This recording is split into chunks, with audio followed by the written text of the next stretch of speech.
বাংলাদেশ সহ বিশ্বের 22টি দেশে এক যুগে মুক্তি পেয়েছে শাকিব খান অভিনীত সিনেমা দরদ। গেল 5 বছরে কোনো উৎসব ছাড়া মুক্তি পেত না এই নায়কের সিনেমা। তবে এবার সেই ধারা ভেঙে মুক্তি পেল দরদ। ইতিমধ্যে বেশিরভাগ দর্শকেরই প্রশংসা করেছে সিনেমাটি। আর এমন মুক্তিতে ভীষণ উচ্ছ্বসিত চিত্রনায়িকা অপু বিশ্বাস।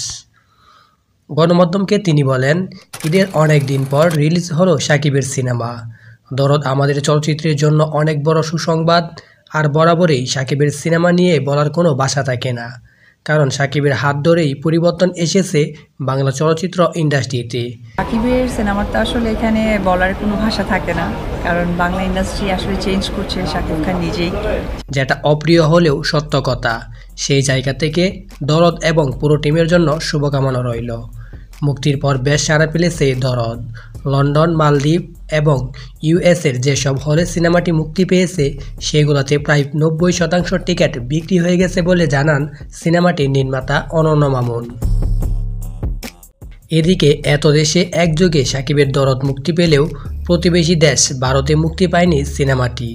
2 সপ্তাহ পর নাকি ভারতীয় সিনেপ্রেমীরা হলে দেখতে পাবেন এই সিনেমাটি।